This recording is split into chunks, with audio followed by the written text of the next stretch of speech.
Quand vous êtes arrivé ici, c'est que vous êtes arrivé à la bonne destination. C'est le Street Show. Aujourd'hui, notre invitée, elle s'appelle Anaïs Nigo-Gossian.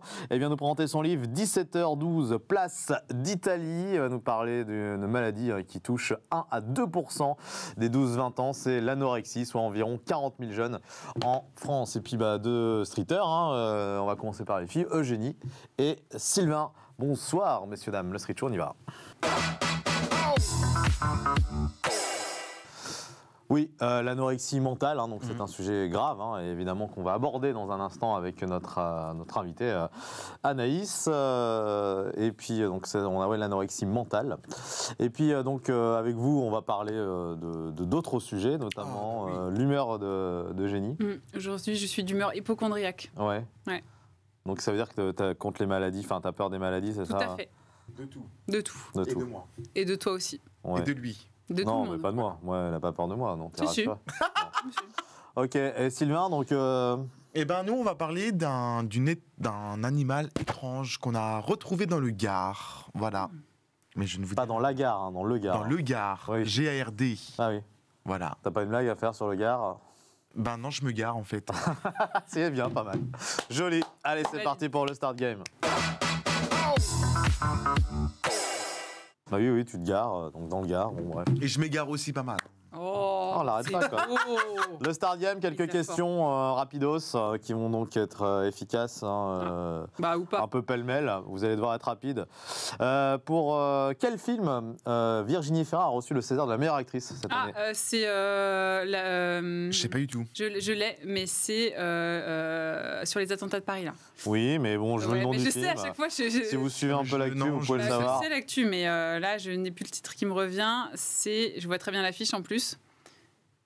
Merde, comment il s'appelle ce film? Un super film d'ailleurs, moi je l'ai vu personnellement, avec notamment Paris, un truc comme ça. Notamment Benoît Magimel également qui joue dedans. Revoir Paris. Revoir Paris, c'est beau, c'est en direct. Bravo, j'ai du live. C'est au forceps, Au forceps. Prochaine fois, tu me donneras la réponse, comme ça je la soufflerai. Qui présentait Tout le monde veut prendre sa place? Nagui. Voilà, un partout. C'est une belle égalisation donc pour notre ami. Ouais, tu regardais, t'as bossé toi en plus sur cette émission peut-être? Enfin, j'ai fait un stage, mais il y a longtemps. Ça se fait tellement pas d'avoir posé une question à un endroit où il a travaillé du coup. Quoi. C'est pas sympa pour moi. Ouais. Et citez-moi un invité du Street Show qui est venu dans les épisodes qu'on a pu voir récemment. Pascal Sautens. Voilà, Pascal Sautens, voilà. Et ben voilà, c'est une bonne réponse. Oui, parce qu'après tout, il faut être corporate. Je rappelle, la chaîne YouTube, donc elle est ici un Street Show. Vous pouvez regarder tous les épisodes qu'on a pu voir, les billets d'humeur d'Eugénie, les chroniques de Sylvain, plus ou moins réussis, mais bon, vous les voyez. On rigole avec Sylvain. Et puis les jeux de Sylvain. D'ailleurs, il y a un jeu tout à l'heure, ça va être sur quoi? Ça va être sur le café. Ah oui, dans le Final Game, tout à l'heure, sur le café. Restez. Il sera fort. Ouais. Un jeu de mots sur le café? Le jeu sera fort. Café, que j'aime ta couleur, café. Ça, c'est une danse, ça. C'est très bien. Allez, on accueille Anaïs Nigo-Gossian. Eh ben bonjour Anaïs Nigo-Gossian. Bonjour. Comment ça va? Je regardais à chaque fois ton nom parce que c'est vrai que c'est dur. Enfin, ça se prononce, on arrive. Voilà, il faut l'avoir une fois et puis ensuite, ça y est, entraîné. Voilà. 17h12, place d'Italie, ça c'est le nom du livre aux éditions Jet d'encre.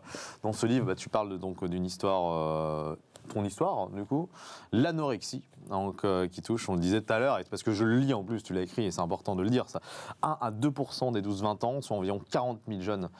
En France, c'était important pour toi de te livrer, justement, à travers ce livre, raconter... je l'ai écrit pour 3 raisons. La première, c'est d'abord pour essayer d'expliquer un petit peu cette maladie qui reste souvent incomprise. Et les chiffres que tu as cités, effectivement, ils proviennent de l'INSERM, mais je pense que la plupart, il y a encore beaucoup de jeunes femmes et de jeunes hommes qui ne sont pas diagnostiqués, donc ces chiffres ne sont pas forcément représentatifs. C'est un fléau qui est vraiment beaucoup plus large, et depuis la sortie du bouquin, j'ai même de plus en plus d'hommes qui m'écrivent pour me dire que voilà, eux aussi souffrent de cette pathologie-là. La deuxième, c'est aussi parce que je l'ai vécu très jeune en étant adolescente, pour dénoncer aussi les méthodes, c'est un oxymore de dire les méthodes thérapeutiques, parce que on pratique encore beaucoup la contention en France, j'en ai été victime, et alors que dans le même temps, il y a aussi toute une autre panoplie thérapies, notamment les thérapies cognitives et comportementales qui ont fait des avancées formidables et qui, moi, m'ont permis de me sauver la vie. Donc voilà, par comparaison, j'ai voulu quand même dénoncer ces méthodes, notamment l'isolement thérapeutique. Ça existe encore. On n'est plus au 19e siècle, mais ça existe encore aujourd'hui. C'est violent, ça laisse d'énormes séquelles. Et puis j'espère qu'à l'issue du livre, j'arriverai à donner un message d'optimisme ou d'espoir, parce que j'ai été malade pendant 15 ans, mais je m'en suis sortie. Oui, bien sûr, c'est assez courageux pour toi finalement d'avoir écrit ce livre. Hein. Tu dis, c'est marqué, ce n'est pas une maladie de fille à papa en fait. Donc, parce que tu dis qu'on ne prend pas en considération. Enfin, tu as trouvé qu'on ne prenait pas en considération cette maladie. Disons qu'elle est peut-être dans l'imaginaire de beaucoup de gens, et c'est pas un reproche, hein, mais elle est peut-être souvent réduite, simplifiée, comme une maladie un peu de gamine narcissique qui se regarde de nombril ou en mal d'exister. C'est bien plus profond que ça. Je pense qu'elle est perçue comme un caprice. Ouais. Parce que moi j'ai l'impression, alors moi c'est là, non c'est un peu, c'est juste une impression, hein, c'est pas du tout, c'est que c'est une maladie que j'ai, moi je l'ai pas eu, mais j'ai eu des gens qui l'avaient. On s'est dit que c'est des maladies qui durent pas longtemps finalement, mais en fait c'est faux. Ça va durer longtemps. On a l'impression que c'est une passade de quelqu'un qui va pas être bien dans quelques temps. Ce que tu dis est pas faux, dans le sens où ça peut être uniquement un épisode. Tu peux avoir une perte d'appétit, à l'issue peut-être d'une rupture, d'une opération, voilà. On parle néanmoins d'anorexie, parce que s'il y a une perte de poids, une perte d'appétit, même si c'est épisodique, on parle d'anorexie mentale quand ça s'inscrit dans aussi une volonté de reprendre le contrôle, une volonté qui vire à l'obsession, et puis ça devient chronique lorsque ça s'installe dans le temps. Mais comment ça se soigne, ça, justement, ce truc? Est-ce qu'il y a des médicaments? Est-ce qu'on nous conseille d'aller voir peut-être un médecin, un psychologue? Comment ça se soigne? Alors, je ne suis pas médecin et je ne vais pas me substituer au discours médical. La seule chose dont je peux témoigner, c'est de ce qui a fonctionné pour moi et de ce qui n'a pas fonctionné pour moi.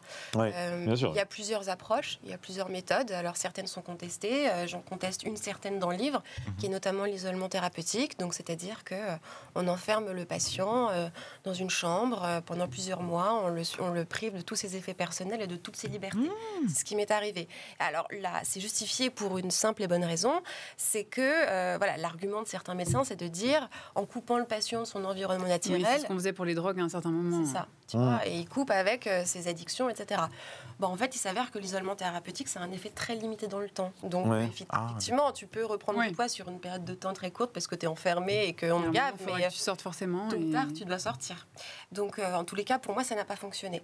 Ce qui a fonctionné, en revanche, mais c'est aussi la rencontre de deux volontés. Ça fonctionne parce que je veux bien que ça fonctionne, alors que quand j'ai 17 ans et qu'on m'enferme, je suis dans la défiance, dans le refus. Donc, je vois pas à quel compromis est-ce qu'on peut arriver avec l'institution. Là où ça marche, c'est parce que quand j'ai 30 ans, je me dis, bon, ok, cette fois-ci, j'ai pas envie de mourir, je me prends en main et je tape à la bonne porte. Et là, je rencontre des psychiatres qui ont une autre approche, donc celle des thérapies cognitives et comportementales, qui te permettent d'actionner des leviers dans l'ici et maintenant pour dépasser tes obsessions, dépasser tes pensées obsédantes. Et puis, avec du temps, ça s'inscrit, c'est très long, c'est un processus très itératif, mais il s'agit d'essayer d'expérimenter d'autres schémas. Souvent, l'anorexie mentale, c'est associé à beaucoup de rigidité.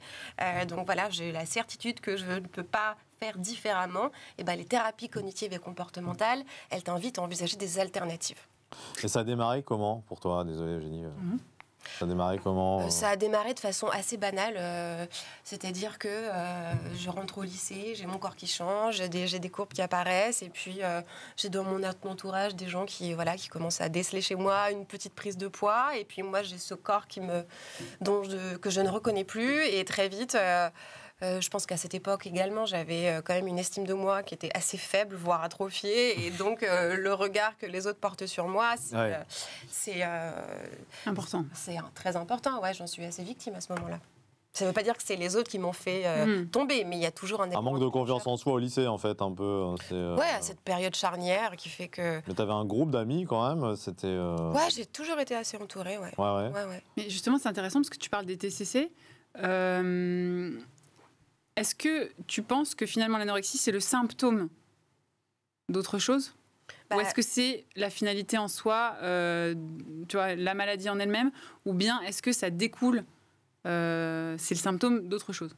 C'est une très bonne question. Souvent, moi, les psychiatres que j'ai rencontrés m'ont dit le trouble alimentaire, c'est l'épiphénomène.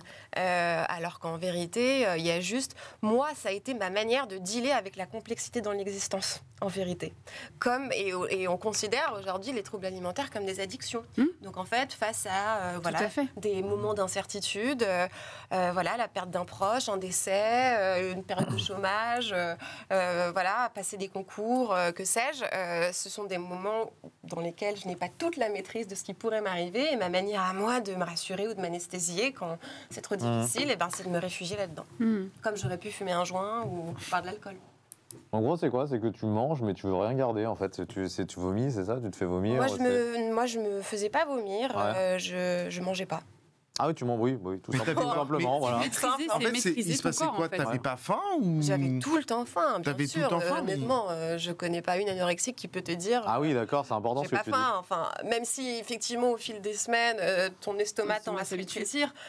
Moi, j'étais en hypoglycémie tout le temps, je veux dire, je vais pas... Et donc, du coup, tu étais mal aussi, parce que l'hypoglycémie, on sait que c'est pas très agréable. Bien sûr, et du coup, j'ai été migraineuse pendant des années, parce que à cause de mes hypoglycémies, enfin... Mais du coup, tu buvais de l'eau quand même? Tu fumais des cigarettes ou pas? Je fumais beaucoup, je buvais beaucoup de café, beaucoup de coca, je trouvais des subterfuges. Après, il y a des jours où je m'alimentais quand même, parce que sinon, je serais morte depuis longtemps, mais... je faisais beaucoup de sport aussi. Tu trouves des mécanismes compensatoires. Ouais, parce que de toute façon, même dans le sport, forcément, faut manger pour avoir de l'énergie. C'est toujours les activités. Mais je me suis beaucoup abîmée, en fait. Je veux dire, c'est des séquelles... tu payes le prix peut-être des années plus tard, même quand ça va mieux, même quand tu as retrouvé un corps qui fonctionne, que tu as tes règles à nouveau. Tu peux avoir de l'ostéoporose. Moi, j'ai une colonne vertébrale qui est très fragile et je l'ai payé 15 ans après. Sauf qu'à ce moment-là, j'ai 17 ans et je me rends absolument pas compte de là où ça va me mener. Et comment le vit l'entourage? Parce qu'ils veulent forcément t'aider. Donc, il y a quelque chose... Pour eux, c'est dur aussi, forcément. Évidemment. Et puis, en fait, quand tu es enfermé dans ta maladie, je me suis rendu compte qu'au moment où j'ai sorti le livre, de la déflagration que ça avait pu être pour ma famille. Parce que pendant des années, j'ai été malade, prisonnière de ma coquille. Donc, finalement, je ne pouvais pas envisager la douleur des autres. Je ne pouvais pas l'envisager. C'était moi qui souffrais. J'avais un peu le monopole de la souffrance. Et, ce fameux, qu'on peut avoir dans plein d'autres maladies, évidemment. Et donc, c'est uniquement au moment à la sortie du livre que je me suis aperçue que certaines personnes de mon entourage proche n'étaient pas prêtes à le lire ou ne voulaient pas le lire. Et au départ, je l'ai pris de façon assez frustrée ou déçue. Mais en fait, c'était juste une page qu'ils ne voulaient pas rouvrir parce que ça leur a fait beaucoup de mal. Je parle notamment de mes frères. Juste une question, en fait, sur le titre du livre, pourquoi tu as choisi ce titre? Parce que on n'a pas l'impression, en voyant ce titre-là, qu'on va parler forcément d'anorexie ou... Ouais, absolument. C'est le départ, du coup, de la maladie, c'est ça, 17h12 Non, c'est un point de bascule dans ma thérapie. Point de bascule. Tu vois, c'est le moment où, il y a peut-être de la lumière. Tu te dis qu'il y a peut-être de la lumière au bout du tunnel. En fait, pour l'anecdote, donc je me suis fait soigner à l'hôpital Sainte-Anne à Paris. L'hôpital Sainte-Anne est à quelques centaines de mètres de la place d'Italie. Et quand je suis rentrée à l'issue de la première journée d'hospitalisation, je suis sortie et je me suis dit, mais j'arrive, je marche jusqu'à la place d'Italie et là je m'arrête et j'appelle ma mère et je lui dis, mais cette fois-ci, je crois que ma vie va vraiment changer. Je crois que je peux vraiment me sortir de cette maladie parce que j'avais trouvé en face de moi les interlocuteurs qui m'ont fait comprendre que j'avais la capacité de changer. Et ce moment-là, je le décris dans le livre parce que je me rends compte que je me pose la question de savoir qu'est-ce que je vais faire de toute cette liberté maintenant qu'il n'y aura plus la maladie, ces pensées obsessionnelles, envahissantes et ce fardeau. Voilà, c'est un clin d'œil. Ok. Et j'aimerais rajouter un tout petit truc, si je peux aussi. C'est hyper important ce que tu dis sur le déclic et tout ça. J'ajouterais juste que parfois, pour les gens qui nous regardent et qui sont peut-être pas bien, parfois, il n'y a pas de moment de déclic. C'est des étapes, parce que moi, ça m'est arrivé sur certaines choses, où tu te dis « Ah, ça y est, c'est le déclic !» Et puis après, en fait... Tu perds le moral parce que tu te rends compte que ah bah non, c'était pas le déclic. Et parfois, certains mécanismes chez certaines personnes font qu'il n'y a pas de vrai déclic et que c'est le temps qui fait qu'au fur et à mesure, tu arrives petit à petit à récupérer, à reconstruire et à être plus fort. Quoi. Mais est-ce que tu as peur aussi, c'est peut-être un peu brutal ce que je vais dire, mais est-ce que tu as peur de replonger maintenant comme un addict? Bah, plus maintenant. Non. Alors, Faire une rechute, ouais. après, rechute, tu quoi. vois, j'ai un IMC qui est normal, même si à l'image, je reste menue.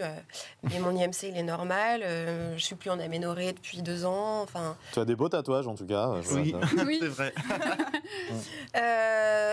c'est la première fois, je pense. La première fois, ça fait peut-être depuis 1 an que je me dis, je sais que je replongerai pas. Ça veut pas dire que je dois pas maintenir ma vigilance, bien évidemment, parce que j'ai une faille et je me tiens debout sur mes failles. Hein, mais en fait, maintenant, j'ai les outils. Et puis, tu parlais de déclic. Effectivement, je pense pas qu'il y a un matin où je me suis réveillée et je me suis dit, j'appelle Sainte-Anne. C'est une combinaison long, de paramètres. Mais néanmoins, une chose est certaine. Un soir, je me suis endormie et j'ai eu peur de mourir. Et dans les semaines qui ont suivi cette prise de conscience, je pense que j'ai pris sur moi et je me suis forcée à aller affronter l'institution, une nouvelle prise en charge, et je me suis fait violence. Et tes démons aussi, parce que j'imagine que tout doit être un peu mélangé dans cette histoire. Le rôle de l'institution et des soignants, ça a été justement de démêler les fils, de créer des liens et puis de démêler toute cette complexité finalement. Ça peut être une rencontre qui fait qu'à un moment tu te dis tiens, une discussion, ça peut être ça aussi qui fait que à un moment, tu as envie d'avoir ce déclic. Enfin, je ne sais pas si on peut dire avoir envie d'avoir ce déclic, mais ça peut être des choses comme ça quand on est pas mal. C'est un détail qui fait un détail de vie, tu rencontres quelqu'un comme ça. Et, au final, est-ce que c'est vraiment un détail ou est-ce que c'est tous les petits détails qui ont eu lieu avant qui font que celui-là, c'est voilà. Tu vois, la pierre supplémentaire qui fait que ça va te... Je pense que dans mon cas, c'est plutôt ce qui s'est passé. Ouais. C'est-à-dire que je pense qu'il y a beaucoup de jeunes femmes ou de jeunes hommes, ou même de tous les âges, qui souffrent de troubles alimentaires. Je pense que beaucoup veulent, mais ne peuvent pas. Sauf qu'il y a un moment donné, je pense qu'il y a il y a un instinct de survie qui me rattrape, en fait, et qui fait que... Est-ce que c'est de l'orgueil? Est-ce que c'est de la candeur? Est-ce que c'est un instinct de survie ou une foi en je ne sais quoi? Pourtant, je ne suis pas croyante, mais qui fait que, bon, allez, je ne vais pas mourir ici, pas comme ça, en fait, pas maintenant. Mais est-ce que, justement...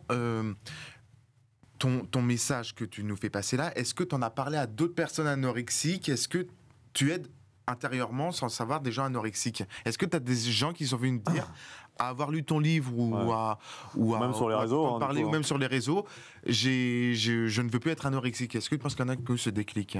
Il y en a beaucoup qui m'écrivent, effectivement, pour me dire, pour me partager leur souffrance. J'espère que peut-être que la lecture de mon livre pourra... je ne sais pas si on peut donner des clés, parce que je connais d'autres jeunes femmes qui s'en sont sorties via d'autres moyens. Donc, il n'y a pas une seule approche, une seule méthode. Tout ce que je veux... Ce pourquoi j'essaye de militer, c'est 2 choses. C'est 1, il faut absolument clarifier les parcours de soins, parce que moi, j'ai des papas, j'ai des mamans qui m'écrivent pour me dire... comment vous avez fait, par quel biais, par quel procédé vous avez réussi à être prise en charge. Aujourd'hui, les délais de prise en charge, depuis la pandémie, ils sont passés de 2, 3 à 6 mois, voire 1 an. Et dans le même temps, il y a une recrudescence des malades. Donc voilà, ça c'est la première chose. Et voilà, la deuxième chose, mon propos, c'est de dire, je pense qu'il n'y a pas de fatalité ou de déterminisme de la maladie mentale. On peut se sevrer d'une addiction, puisqu'en l'occurrence, l'anorexie mentale est une addiction. Mais c'est beaucoup de discipline, d'autodiscipline. Mais ça touche plus les hommes ou les femmes, en fait? Ça touche plus les femmes, effectivement, mais...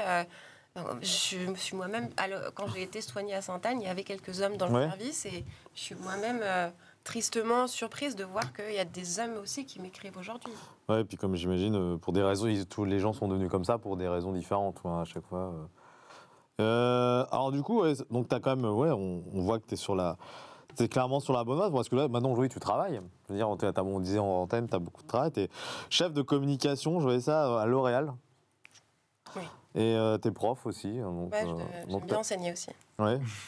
Donc puis t'écris, t'es écrivaine, on dit écrivain ou écrivaine du coup? C'est dire comme tu veux. Moi, écrivain, ça me va. Donc c'est vrai que maintenant, là, t'es passé de... Là, maintenant, aujourd'hui, tu vas bien. Enfin, je sais pas comment... je vais bien. Ouais. Ce livre m'a aidé à aller bien aussi, c'est ce livre. à me distancier de beaucoup d'émotions, de beaucoup de colère et de beaucoup de violence que j'avais en moi contenue depuis des années. Justement, l'anorexie, est-ce que tu penses que ça peut aider justement, être un frein pour ne pas trouver du boulot? Mais bien sûr, moi, quand j'ai suivi, tu vois, une thérapie pendant presque 1 an à Sainte-Anne et je pense que j'étais une des rares à avoir à être en activité. Moi, je n'ai jamais interrompu ma carrière pour me faire soigner. Tu devais être épuisée. J'étais épuisée, évidemment.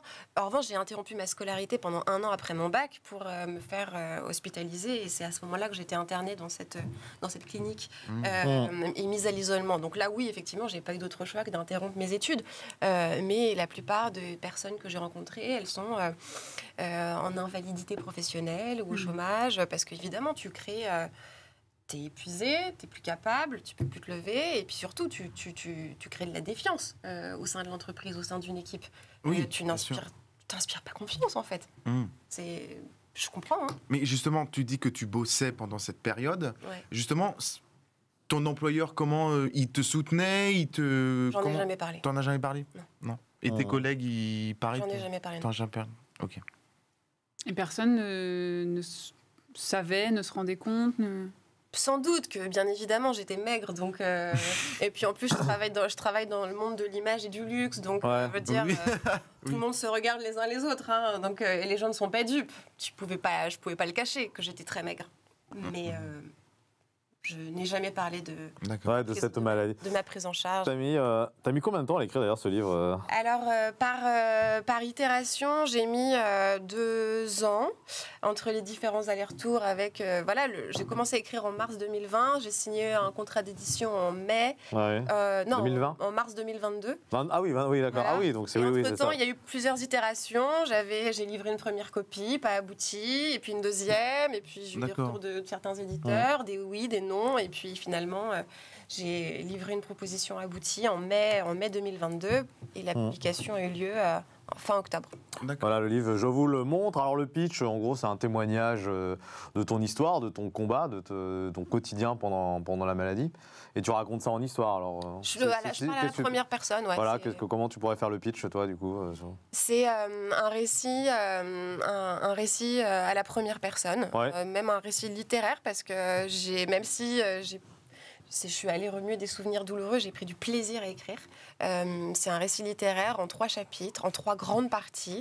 La première, c'est la naissance des troubles, comment je fais mon entrée dans la maladie. La seconde, c'est cette phase d'errance entre mes 2 hospitalisations. Et puis la troisième partie, c'est il y a une lueur d'espoir et on s'achemine doucement, mais sûrement vers la guérison. Et c'est ce qui clôt le livre. Voilà, donc c'est un beau livre témoignage d'Anaïs, 17h12, place d'Italie. On peut le retrouver donc sur le digital. Et puis pour vous, il y a des endroits précis. Fnac.com, Amazon, on le retrouve partout, voilà. C'est ça, si vous ne pouvez pas le rater. Hein, c'est vraiment les bonnes librairies. Toutes les bonnes librairies. Près de chez vous, Anaïs, tu vas rester avec nous. Là, c'est l'humeur de Sylvain. J'étais sûr que tu allais faire ça. Bah en fait, c'est un changement, mais de dernière seconde. Ah ouais. T'as vu ma tête et tu t'es dit non. Ouais, c'est ça. Non, je t'expliquerai pourquoi tout à l'heure, quand on fera le débrief, pourquoi j'ai fait ça. Alors, ça regarde que nous. Le 24 mars dernier, vous savez, on va partir dans le Gard. Donc, pas dans un hangar, je vous rassure, ni en gare de Lyon, ni en gare de machin, mais on va aller dans la commune de Beauvoisin. Alors, moi, j'ai un beau voisin ici, j'ai une belle voisine en face de moi, et j'ai une très belle invitée juste ici. Oh la vache. Alors, pourquoi est-ce qu'on va partir à Beauvoisin, dans le Gard? Pour la simple et bonne raison qu'il y a un animal un petit peu particulier qui s'est échappé de chez son propriétaire. Je vais vous laisser deviner un petit peu, allez. Reptile. Ça peut être quoi comme animal? Reptile? Un chat? Non, ça marche à 4 pattes. Mais c'est un ac? Un ac? Ouais, c'est les nouveaux animaux de compagnie. Ah non, pas du tout. Non. Un âne? Non. À 4 pattes? C'est grand? Un perroquet? C'est grand, c'est très grand. Un chameau. Un chameau? Oui, on a tous ça des chats. Comment on fait le bruit du chameau? Vas-y, toi. Non, on fera pas mieux. Fais le chameau, vas-y. Bouh. Je vois pas ce que c'est le bruit du chameau. Non. Et toi, Anaïs? Je laisse ça aux professionnels. D'accord. Ouais, il y a toi qui arrive, tu vois. Et en fait, c'est le chameau, il a en fait On a appelé la police, bien évidemment. Attends, Sylvain, le chameau ne boit pas, c'est ça? Ah si, mais il boit pas beaucoup par contre. Oui, il boit pas beaucoup. Il peut garder Il peut très boire. très longtemps. En fait, il Ouais, peut ouais, boire énormément plusieurs jours. et après ne pas boire pendant très très longtemps. Je crois que c'est ça le truc. Faut qu'il, tu vois, il a la Ouais. capacité d'étaler Ouais. son eau, son truc. Donc les policiers sont intervenus pour évacuer ce chameau qui forcément, il a refusé. C'est un chameau de tempérer. compagnie. Mais oui, et en fait, il a été rendu tout simplement à son propriétaire, mais je vous promets que ce chameau ne sortait pas d'un cirque, d'accord? Alors bientôt, on va se retrouver à aller capturer, à aller trouver en pleine route des éléphants. Donc moi, maintenant, je vais me retrouver au cirque de Navacelle, là, dans les hauteurs. Comme ça, on sait où on va me retrouver. Hein, voilà, allez, bisous de moi. Mais attends, c'était un vrai Oui, chameau c'était un de vrai compagnie. chameau. C'est-à-dire le Un gars, vrai il a chameau. le chameau sur son canapé le soir et tout. Il lui parle. Tiens, je te donne tes croquettes. Après peut-être que voilà, peut-être qu'il l'a acheté dans quelque part, mais c'était un vrai chameau dans le Gard, effectivement. Bon, et ben voilà, on en sait toujours un peu plus avec toi. Eugénie aussi. Alors, donc, tu nous fais part de ton humeur Oui, régulièrement dans le. Tous les dans le jours, j'ai une scripture. humeur différente. Et là? Et aujourd'hui, je suis d'humeur hypocondriaque. Ah! Ah Ne venez surtout pas me parler de vos problèmes de vésicule biliaire ou de calcul rénaux, parce qu'en moins de 5 minutes, je vais trouver des points de ressemblance avec moi et commencer à psychoter. Ou faire un jeu de mots pourri du style « Il est devenu mathématicien, Jean Reno ». Les calculs rénaux. Oh Jean Reno, calcul rénaux. Bravo Je savais que tu l'aurais pas, donc j'ai... Si, bah, je l'ai fait. Ouais, si, ouais. Ouais, non, je l'avais pas. Blague pathétique contre crise d'angoisse. Vous avez déjà dû remarquer que j'étais d'un naturel très très anxieux. À l'heure où je vous parle, j'ai déjà eu le tétanos, plusieurs AVC, 12 crises cardiaques, de nombreux cancers et même un gros problème de prostate. Mm. Mais pour ce dernier, mon médecin avait réussi à trouver les arguments pour me rassurer. Et au moment où j'écris tout ça, là, c'est vrai, hein, je me dis, mais t'es taré. Tu vas te porter la poisse à dire des trucs comme ça. Je vous admire tellement, les non-hypochondriaques. Pour moi, vous êtes des héros. Mm. Mais comment vous faites pour avoir autant confiance en votre métabolisme? Vous lui avez promis le paradis, tout l'or du pape, des vierges et de la tchatchouka s'il vous emmenait jusqu'au bout sans encombre. Parce qu'avec moi, ça ne marche pas. J'ai beau lui donner des kilos de dragibus, des 10 heures de sommeil et des soirées entre amis, bref, l'essence même du kiff, il y a toujours un moment où il va me trahir et me foutre en hyperventilation. D'aucuns diront que c'est parce que je mange trop de sucre, que je ne fais pas assez de sport et que je flirte avec l'alcoolisme. Mais je n'écoute pas les mauvaises langues, ça me provoque du psoriasis. Et en plus, le pire dans tout ça, c'est qu'en réalité, j'ai une santé de fer et une génétique incroyable. Alors, à partir d'aujourd'hui, c'est décidé, j'arrête l'hypocondrie. Par contre, Rajou, j'ai vu que tu toussais encore un peu. Donc, si juste pour aujourd'hui, Ouais, on ça te pouvait suit, garder une petite distance de 15-20 mètres, ce serait cool. Merci beaucoup et à la prochaine pour une nouvelle chronique sur comment avoir confiance en soi et en l'avenir. Bravo Bravo, Eugénie. Toujours un plaisir de t'écouter. Anaïs, on est entré dans les arrêts de jeu du Street Show. C'est l'heure du Final Game. Et oui, donc le Final. Alors pourquoi en fait c'est pour ça que c'est Sylvain qui a commencé à faire sa oui, rubrique parce comme qu'il ça avait le on laisse Final un Game. espace et puis derrière il y a le Final Game, c'est un jeu de fin donc qu'on fait avec l'invité. Nous on peut y participer. Sylvain, tu C'est t'en ça. charges aujourd'hui. C'est sur le café. T'aimes le café? J'adore. T'adores le café? Mhm. Alors, on va voir. Ça, si- c'est une vraie addiction. Oui, tu Eh disais que ben, t'en buvais beaucoup. Ouais, t'en buvais beaucoup, ouais. On va voir si vous avez vraiment des bonnes connaissances sur le café. Qu'est-ce qu'un ristretto? Un Oh café bah. pris très tôt? Non. Ristretto? Nous prend du pour tout. Un des- café court ou un café long? Court, Tu oui, me prends pour court, des mais bleus tout le ou monde le quoi sait, c'est un Oui, non, mais ristretto, un café pris. Mais une question plus difficile. Qu'est-ce qu'un café suspendu? Il est suspendu car il est pris en En un haut d'une... Oui, un café suspendu. Qu'est-ce qu'un café suspendu? C'est un café qui est pris en haut d'une montagne, vu qu'il est suspendu. C'est un café payé d'avance dans un bar pour une personne dans le besoin, ou c'est un café sans sucre? À deux.